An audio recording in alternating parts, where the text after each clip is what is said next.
영광의 박수 올려드리겠습니다. 우리 옆 사람과 인사하시겠습니다. 반갑습니다. 축복합니다. 사랑합니다. 네, 오늘 우리 찬양대 찬양처럼 다 주의 은혜입니다. 오늘 이 예배가 하나님께 찬양과 또 기쁨으로 드리는 이 예배 되시기를 바랍니다. 오늘은 2월 첫 번째 주일입니다. 2024년도도 벌써 두 번째 달이 되었는데요. 오늘 또 입춘이더라고요. 또 봄도 다가오고 있습니다. 우리 2024년 시작하고 한 달 동안 어떻게 사셨는지요? 새해를 독수리처럼 날아오르는 해로 그렇게 시작을 했는데 과연 우리의 모습은 그럴 만한 모습인지, 그렇게 하나님의 은혜를 누릴 만한 모습이었는지 한번 돌아보시는 시간 되시기를 바랍니다. 다행히 이번 주에 설 명절이 있어서요, 다시 새해를 시작하는 마음으로 또 우리가 다짐할 수 있는 그런 기회가 되었는데요. 우리나라는 참 좋아요. 새해가 두 번이니까 다시 한번 새해를 시작하는 그런 시간 되시면 좋겠습니다. 우리 옆 사람과 다시 한번 인사할까요? 새해 복 많이 받으세요. 새해 복 많이 받으시기 바랍니다. 아멘. 네, 새해 복 많이 받으라는 이 인사는 우리가 새해가 되면 늘 하는 인사인데요. 우리가 받을 복은 하나님께로부터 오는 복인 줄 믿습니다. 하나님이 예비하신 모든 복을 풍성하게 받으시는 저와 여러분 되시기를 축복드립니다. 하나님께 복을 받으려면 말씀을 들어야 합니다. 그 말씀을 따라서 하나님을 의지하며 하나님의 그 뜻대로 살아야 우리 하나님의 복을 누릴 텐데요. 왜냐하면 요즘 우리가 마태복음의 말씀 묵상하면서 예수님의 가르침을 듣고 있는데 예수님께서 참 무서운 말씀을 하셨기 때문입니다. 마태복음 7장 21절 말씀입니다. 나더러 주여 주여 하는 자마다 다 천국에 들어갈 것이 아니요 다만 하늘에 계신 내 아버지의 뜻대로 행하는 자라야 들어가리라. 그러니까 예수님께 주여 주여 하는 자마다 다 천국에 들어가는 게 아니라는 것입니다. 하나님의 뜻대로 행하며 살아야 천국에 들어갈 수 있다고 말씀하셨습니다. 이건 참 두려운 말씀이죠. 이걸 다른 말로 하면 이런 거죠. 늘 교회에서 보던 사람인데 천국에 갔더니 거기 없는 거예요. 그런 뜻인 거죠. 우리는 다 하나님의 뜻대로 살아서 천국에서 다 만날 수 있기를 바랍니다. 우리 천국에서 우리 상일교회 출신들 다 모여가지고 또 이렇게 얼굴도 보고 그래야죠, 그죠? 한 사람도 빠짐없이 다 천국에서 만나실 수 있기를 바랍니다. 우리 찬송가 중에서 천국에서 만나보자, 그 찬송처럼 천국에서 만나서 기쁨으로 우리 상일교회 출신들 다 또 기뻐하는 그런 시간 되시기를 축복드립니다. 하나님의 뜻대로 산다라는 것은 하나님의 말씀대로 산다는 말인데요. 하나님의 말씀대로 살려면 먼저 하나님의 말씀을 들어야 할 것입니다. 그리고 그 말씀을 깨달아야 되고 또 그 말씀을 품고 살아야 할 것입니다. 예수님은 공생애를 시작하면서 많은 병자들을 고치시고 또 산상보훈의 말씀으로 가르침을 주셨는데요. 그러면서 오늘 본문부터는 비유를 들어서 가르쳐 주시기 시작했습니다. 예수님이 비유의 가르침을 여러 가지 해주셨는데 그 첫 번째 비유가 바로 이 네 가지 밭의 비유입니다. 오늘은 이 비유의 말씀으로 새해를 더욱더 은혜 가운데 또 새롭게 또 출발하는 이 시간이 되시기를 바랍니다. 이 비유의 말씀은 정말 많이 들어보셨을 겁니다. 이 네 가지 밭의 비유에 대한 설교도 많이 들어보셨을 텐데요. 그래도 이 말씀으로 오늘 이 시간 나에게 주시는 하나님의 음성을 들으실 수 있기를 바랍니다. 그동안 들었던 말씀이 아니라 지금 이 시간 나에게 하시는 말씀, 나에게 이 말씀을 통해서 주시는 음성을 들으시기를 바랍니다. 이 비유는 너무 우리가 잘 알기 때문에 오히려 너무 잘 아는 말씀은 오히려 놓치는 것들이 있는 때가 참 많이 있습니다. 그 중에 하나가 이건데요. 농사를 지어 보신 분들은 잘 아시겠지만 농사가 잘 되는 땅이 있습니다. 그죠? 그런 땅을 뭐라고 부르나요? 옥토라고 부르죠. 이 옥자가 무슨 옥자일까요? 구슬 옥자 아닙니다. 우리 사전에 찾아보면 기름질 옥자를 씁니다. 그래서 이 옥토는 농작물이 잘 자랄 수 있는 영양분이 풍부한 땅이라는 뜻입니다. 그러니까 농사가 잘 되려면 흙이 좋아야 합니다. 그렇죠? 저는 농사를 안 지어봐서 잘 모르는데 아마 농사를 지어보신 분은 실감하실 겁니다. 농사 잘 되는 땅이 있고 안 되는 땅이 있는 거죠. 제가 이 기름진 땅, 옥토라고 하면 제가 떠오르는 한 교회 이야기가 있습니다. 서울의 어느 교회인데요. 이 교회가 이제 도로가에 있는 게 아니라 좀 안쪽에 있었습니다. 그래서 제가 한번 찾아가 봤는데 좀 찾기가 어려웠었습니다. 근데 도로 쪽에 이제 주유소가 있었는데, 그 교회 바로 앞쪽에 이제 도로 쪽에 주유소가 있었는데, 그 주유소가 매물로 나왔습니다. 그래서 교회에서 이 주유소를 사자 말자 뭐 이렇게 의견이 분분했습니다. 그러니까 이제 장단점이 있었기 때문인데요. 사면 교회가 이제 도로 쪽으로 이렇게 진출할 수 있으니까 사람들이 찾아오기 좋고 이렇게 홍보하기도 참 좋은 이제 그런 장점이 있었는데, 단점은 뭐냐면 주유소라는 게 건물이 사실 변변치가 않잖아요.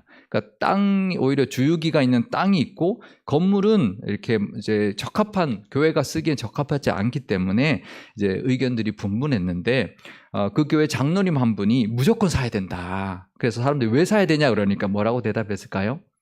기름진 땅이니까 사야 된다. 이제 그렇게 이제 우스갯소리를 했습니다. 이제 그 장로님 덕분에 사람들이 그 재치 덕분에 그 주유소를 샀는데요. 처음에는 그냥 사서 그 주유기가 있는 그 땅에는 주차장으로 쓰고, 그 건물은 작지만 그래도 교육관으로 쓰다가 최근에 그곳에 이제 드림센터라고 교육관을 지어서 1층에는 카페도 열고 또 착한 가게도 운영하고 그러면서 아주 잘 사용하고 있는 것을 보게 되었습니다. 사실 기름진 땅이라고 하면 주유소 땅을 말하는 게 아니죠. 농사를 지을 때 이제 필요한 또 양분이 많은 땅을 말합니다. 그러니까 농사를 지을 때는 땅이 기름져야 합니다. 영양분이 많은 옥토여야 되는데요. 근데 오늘 이 본문, 이 비유를 보면 흙이 좋아서 열매를 많이 맺고 흙이 좋지 않아서 결실 못했다, 그렇게 말하지 않습니다. 흙 이야기는 하지 않습니다. 흙은 다 똑같다라는 거죠. 4가지 밭이 다 똑같은 흙이어도 다르다라는 것입니다.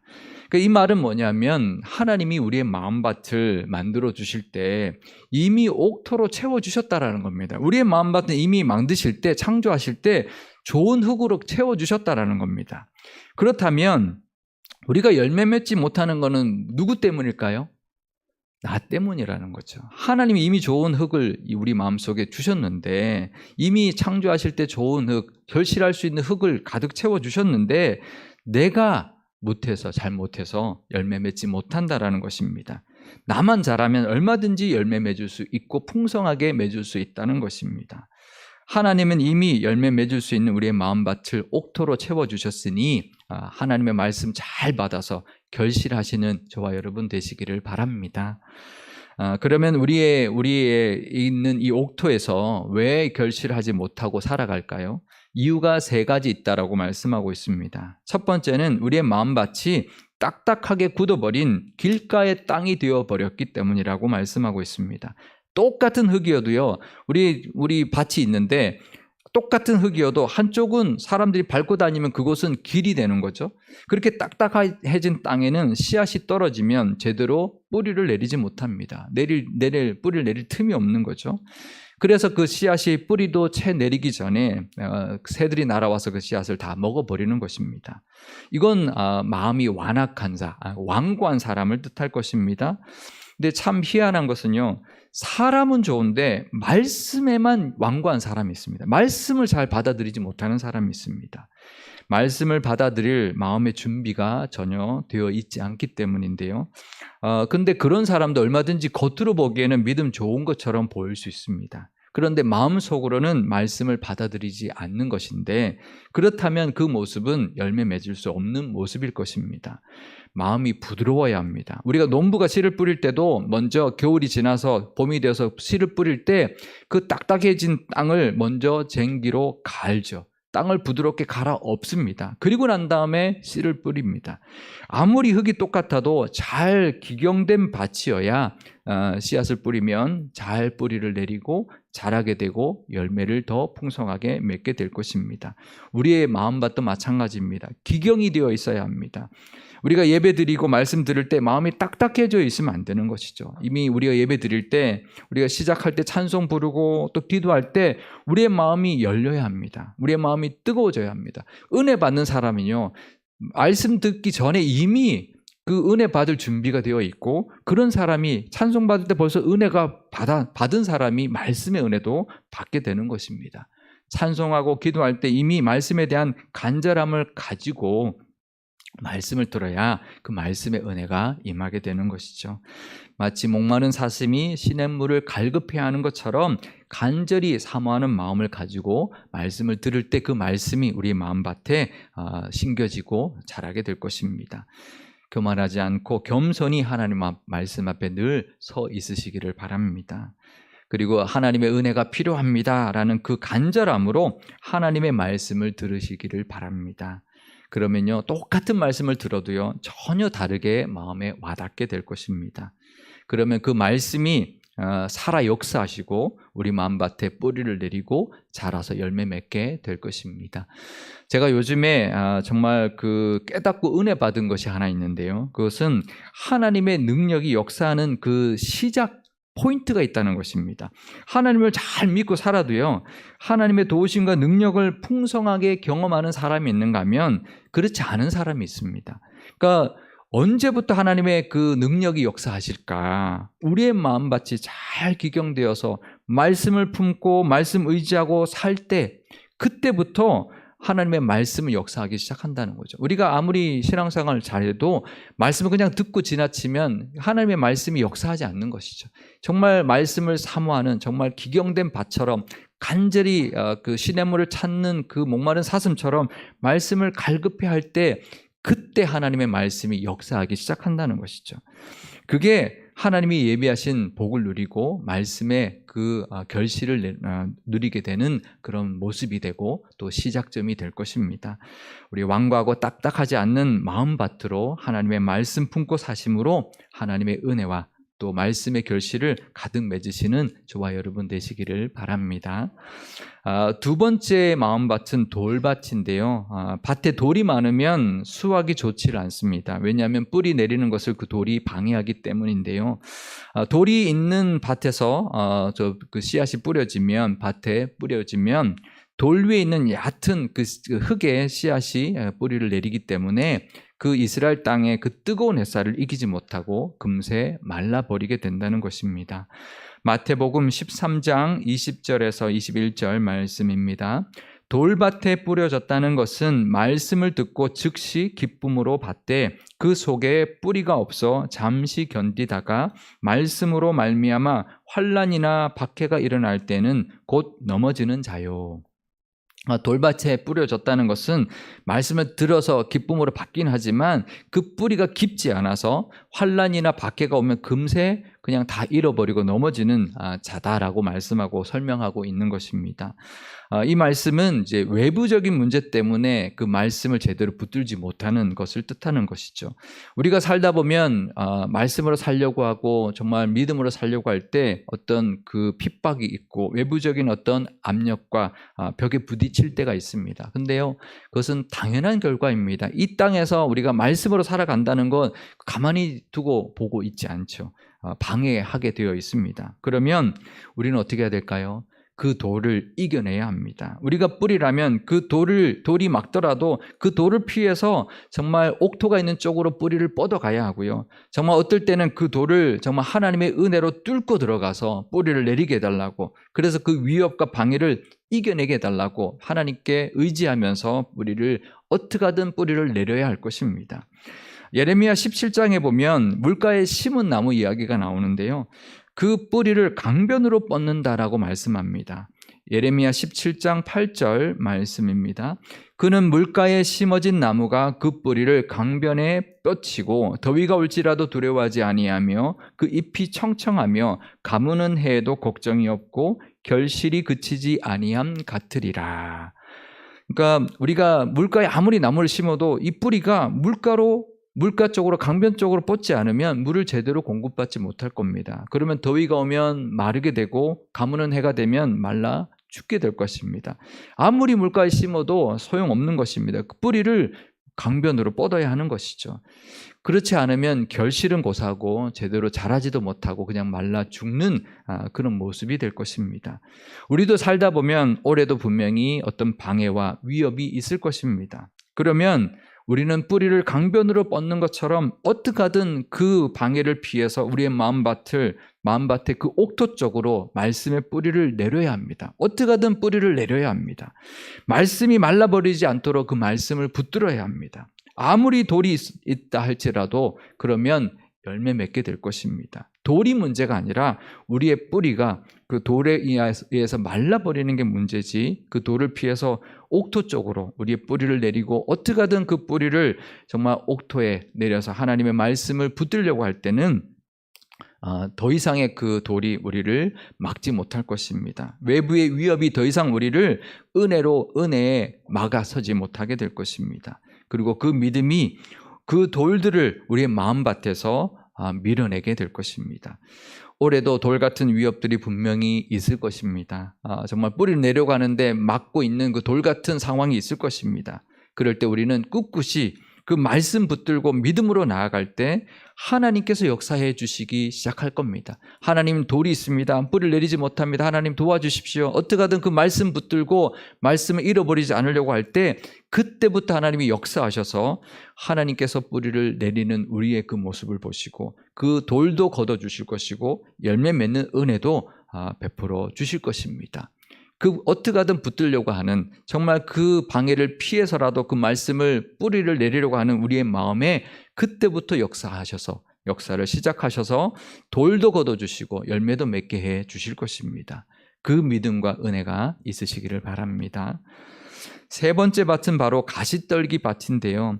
가시떨기의 씨앗이 떨어졌다는 것은 이런 뜻이다라고 예수님이 설명해 주셨습니다. 마태복음 13장 22절 말씀입니다. 가시떨기에 뿌려졌다는 것은 말씀을 들으나 세상의 염려와 재물의 유혹에 말씀이 막혀 결실하지 못하는 자요. 그러니까 이것은 아까 그 돌과는 좀 다른데요. 말씀은 듣긴 하지만 염려와 유혹과 욕심 때문에 열매를 맺지 못한다는 것입니다. 이건 이제 외부적인 문제가 아니라 내부적인 문제인 거죠. 내 내면의 문제라는 것입니다. 말씀대로 살려고 해도 우리에게는 걱정거리가 있고 욕심이 있기 때문에 그 말씀을 따라 제대로 살지 못할 때가 있다는 것입니다. 걱정이 되면 어떻게 해야 될까요? 걱정거리가 있으면 어떻게 해야 될까요? 더 말씀 붙들어야 합니다. 또 욕심이 있으면 그 욕심 때문에 말씀을 제대로 따라 살아가지 못할 때가 있고요. 걱정 때문에 제대로 말씀 따라 살아가지 못할 때가 있는 것입니다. 말씀대로 살아야 우리가 하나님이 예비하신 복을 누릴 수 있습니다. 그러니까 우리가 하나님의 복을 누리고 살아야 되는데요. 근데 욕심 부려서 복을 놓칩니다. 그러니까 욕심을 왜 부리나요? 뭔가를 얻으려고, 뭔가 복 받으려고 욕심을 부리는데 실제로 욕심 때문에 하나님 예비하신 은혜를 누리지 못하는 결과를 낳게 됩니다. 그 어리석은 거죠. 걱정 때문에 하나님의 은혜를 누리지 못하게 됩니다. 그래서 우리는 걱정도 내려놓고 욕심도 내려놓아야 합니다. 우리가 씨앗을 뿌렸는데 그 밭에 잡초가 가득하다면 농사 짓는 사람이라면 잡초를 뽑겠죠. 그런데 우리의 마음밭에는 잡초가 가득해도 그냥 그대로 둔다는 것이죠. 그러면 열매 맺을 수 없을 것입니다. 하나님의 은혜를 누리지 못할 것입니다. 어떻게 해야 될까요? 그러면 뽑아야죠. 뽑는다는 것은 걱정을 내려놓고 욕심도 내려놓아야 합니다. 그래야 하나님의 말씀이 뿌리 내리고 자라게 될 것입니다. 근데 이제 아는데 어려워요. 쉽지 않습니다. 이게 참 걱정 내려놓고 욕심 내려놓는 거 참 어렵습니다. 내려놔야 한다는 건 알긴 아는데 하는 건 참 어렵습니다. 어떻게 하면 가능할까요? 이 가시떨기 밭의 비유에서 우리가 힌트를 얻을 수 있습니다. 가시떨기 밭은 우리가 농사 짓는다면 뽑죠. 이게 뽑는다는 것은 영적으로 어떤 의미일까요? 뽑는다는 것은 이 가시떨기 대신에 우리가 뿌린 씨앗의 줄기를 택하는 것입니다. 이것을 이제 버리는 거죠. 이것을 붙드는 것입니다. 말씀을 선택하는 거죠. 우리가 걱정이 있어도 걱정거리가 있죠. 없는 사람 없습니다. 올 한 해도 걱정거리들이 있을 겁니다. 하지만 말씀을 붙드는 것입니다. 그게 걱정을 뽑아내는 것이고요. 우리가 욕심이 있어도 이건 욕심이구나 하는 말씀을 의지하고 그것을 붙드는 것입니다. 그럴 때 욕심을 뽑아내는 것입니다. 이처럼 근심과 걱정과 욕심 대신에 하나님의 말씀을 붙들고 살아가십시오. 그것이 하나님이 예비하신 복을 누리는 길이고 그 말씀의 열매를 맺는 길이 될 것입니다. 내 마음에서 염려와 욕심 내려놓고 말씀을 선택하십시오. 그러면 그 말씀이 자라서 열매 맺는 하나님의 은혜를 또 예비하신 복을 누리게 될 것입니다. 우리가 이 네 가지 밭의 비유에서 놓치는 것이 또 하나가 더 있는데요. 우리의 마음밭이 부드럽게 기경되어 있고 또 돌도 걷어내고 가시떨기도 뽑아주면 그러면 어떻게 될까요? 그러면 그 씨앗은 뿌리를 내리고 자라서 저절로 열매 맺게 된다는 것입니다. 내가 열매 맺는 것이 아니라는 것이죠. 마태복음 13장 23절 말씀입니다. 좋은 땅에 뿌려졌다는 것은 말씀을 듣고 깨닫는 자니 결실하여 어떤 것은 100배, 어떤 것은 60배, 어떤 것은 30배가 되느니라 하시더라. 아멘. 말씀을 듣고 깨닫고 붙들기만 하면 맺게 하는, 열매 맺게 하시는 분은 하나님이시라는 거죠. 우리가 말씀을 간절히 붙들고 살고 말씀만 의지하고 그 선택하며 살아가려고 할 때 말씀이 살아서 역사하실 것입니다. 그래서 그 말씀이 열매 맺어 주실 것입니다. 고린도전서 3장 7절에 보면 이렇게 말씀하시죠. 자라게 하시는 분은 하나님이시다. 우리에게 열매 맺게 하시는 분은 하나님이십니다. 우리가 말씀을 품기만 하면, 붙들기만 하면 그 말씀이 살아 역사하셔서 우리 삶 속에 반드시 열매 맺게 될 것입니다. 하나님이 열매 맺어 주실 것입니다. 기왕이면 30배, 60배가 아니라 100배 결실하시며 사시기를 바랍니다. 우리가 어떤 밭은 30배, 어떤 밭은 60배 하지만 우리가 기왕이면 100배의 수확을 맺는 올 한 해 되시기를 주님의 이름으로 축복드립니다. 올해 말씀 품고 기름진 옥토 같은 우리의 마음밭으로 주셨으니 하나님의 말씀 품고 살아서 그 말씀의 은혜와 풍성한 열매가 가득하신 이 한 해가 되시기를 바랍니다. 그래서 독수리같이 높은 곳까지 날아오르시는 새해가 되시기를 주님의 이름으로 축원드립니다. 기도하시겠습니다. 우리에게 늘 100배의 결실 주시기를 원하시는 하나님 아버지, 지금 우리의 마음을 돌아보기를 원합니다. 혹시 우리의 마음이 딱딱해진 길가밭 같지는 않은지요? 하나님의 말씀보다 세상의 위협으로 두려워하며 그 세상의 것으로 가득 차 있는 돌밭 같지는 않은지요? 또 어느덧 걱정 근심이 자리 잡고 욕심으로 가득 차 있는 가시떨기밭 같지는 않은지요? 사슴이 시냇물을 찾기에 갈급해 하듯이 하나님을 찾고 말씀을 찾기를 갈급해하는, 그래서 말씀을 사모하는 우리의 마음밭이 되게 하여 주옵소서. 세상의 것은 걷어내게 하시고 두려움은 물리치게 하시고 걱정과 욕심은 뽑아내게 하여 주옵소서. 그래서 기름진 옥토로만 가득한 좋은 밭 되게 하셔서 하나님의 말씀 품고 살아서 열매가 가득한 한 해가 되게 하옵소서. 분명히 올 한 해 우리를 위하여 예비하신 은혜와 복이 있을 줄 압니다. 말씀들 품고 말씀 따라 살아감으로 말씀의 능력이 우리에게 임하고 살아 역사하여서 독수리처럼 날아오르는 복을 가득히 누리게 하여 주옵소서. 우리 교회도 70주년을 맞이하였습니다. 말씀의 은혜가 있게 하여 주시고 말씀의 능력이 가득하게 나타나서 100배, 1000배, 만배 결실로 가득한 복되고 귀한 또 하나님께 크게 쓰임받는 교회가 되게 하여 주옵소서.